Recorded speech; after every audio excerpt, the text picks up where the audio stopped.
ba bés bu ñu ci sottalee askanu Sénégal xam ne lii ñuy def ñoom rek tax ñu koy def ñu ngi leen di sant. Merci beaucoup, Monsieur le procureur de la République et le tribunal de grande instance hors classe de Dakar, Monsieur Ibrahima Ndoye.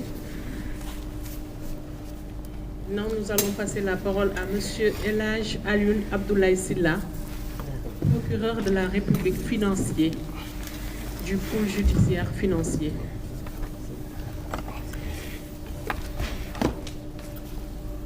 Je pense que Monsieur le procureur Ibrahima Ndoye a donné assez de détails concernant les dossiers qui sont en cours.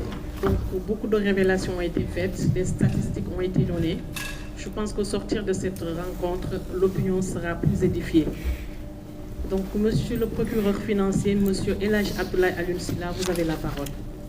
Voilà, je vous remercie, Madame la conseillère en communication.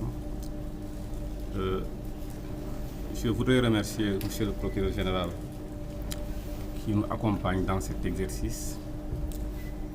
Remercier également l'ensemble des acteurs de la presse qui ont répondu à cette invitation. Mon intervention va être axée sur l'installation de la poule, l'installation du pôle judiciaire financier, mais également les différentes activités qu'il a eu à mener donc, depuis son installation. Face aux exigences démocratiques et au respect de ses engagements internationaux, l'État du Sénégal a décidé de mettre en œuvre une institution judiciaire efficace, capable de renforcer l'État de droit, d'assurer la protection des ressources publiques et d'offrir aux citoyens devenus de plus en plus exigeants une justice beaucoup plus performante. C'est ainsi que la loi numéro 11/2003 du 2 août 2023 instituant le pôle judiciaire financier doté d'organes de poursuite, d'instruction et de jugement donc, a été votée.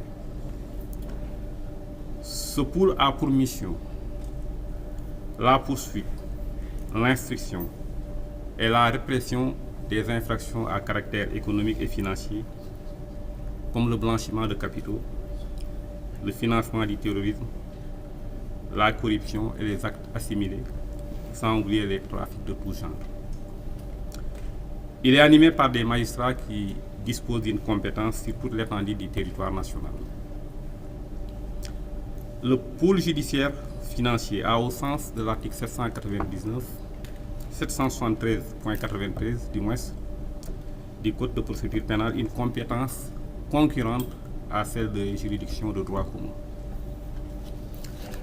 Mais il a également une compétence exclusive pour la poursuite des infractions à caractère économique ou financier prévues par l'article 677-94. Depuis son installation, le 17 septembre 2024, le pôle judiciaire financier a ouvert plusieurs enquêtes. Parmi ces enquêtes, certaines ont été confiées à la section de recherche de Dakar et elles seront bouclées d'ici la fin du mois d'avril 2025.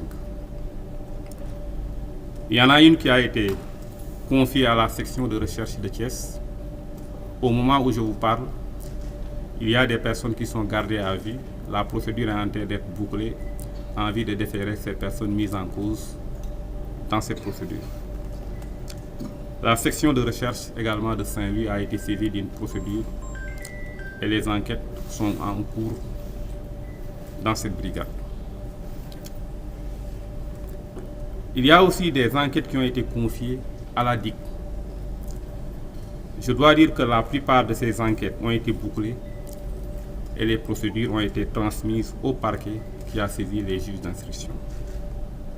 Cette unité, je veux parler de la division des investigations criminelles, a également été saisie pour ouvrir des enquêtes sur l'audit du rapport de la Cour des comptes portant sur la gestion des finances publiques de 2019 au 30 mars 2024. Donc la saisine a été faite hier. Les enquêtes qui ont été ouvertes ou transmises au parquet financier ont abouti à l'arrestation de 262 personnes impliquées dans 292 dossiers répartis ainsi de suite.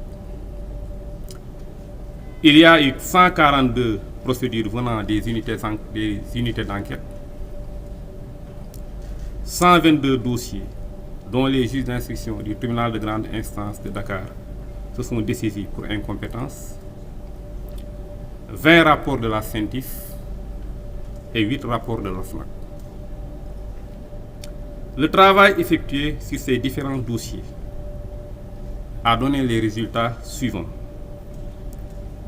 Le total des biens saisis depuis le 17 septembre 2024.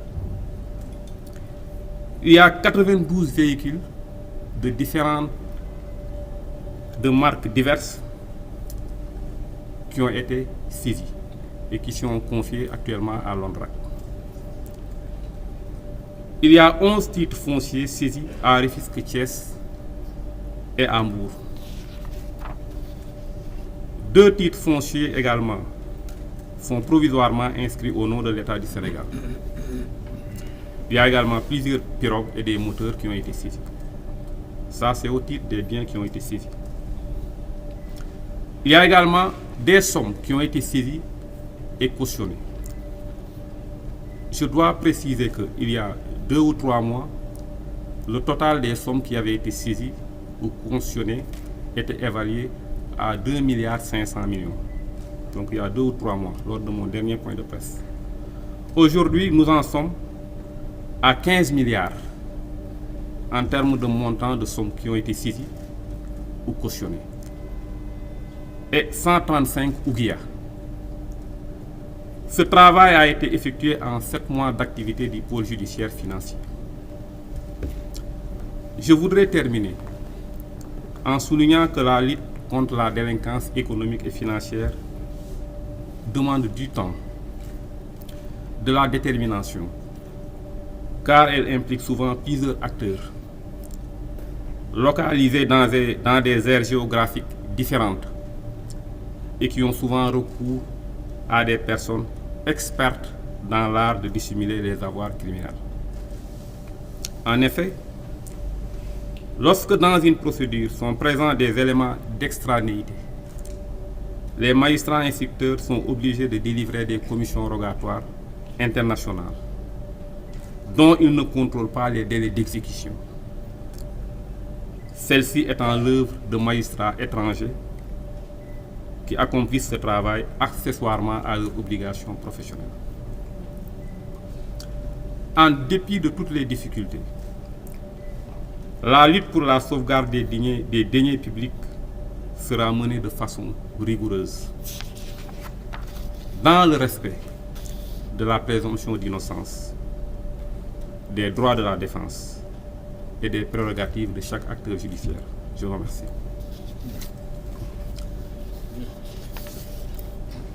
Mbokk yi, maa ngi leen di nuyu ci seen tur ak seen sant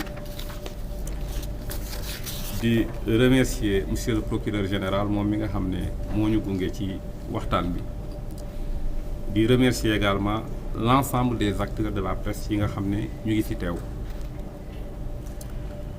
Sénégal kat dafa nekk réew moo xam ne réewum démocratie la te it dafa am ay charte yoo xam ne daf ko signé yi nga xam ne dafa war a méngoog charte yooyu te bu loolu passé nag dañu nekk réew moo xam ne dañu bëgg toujours nekk état de droit.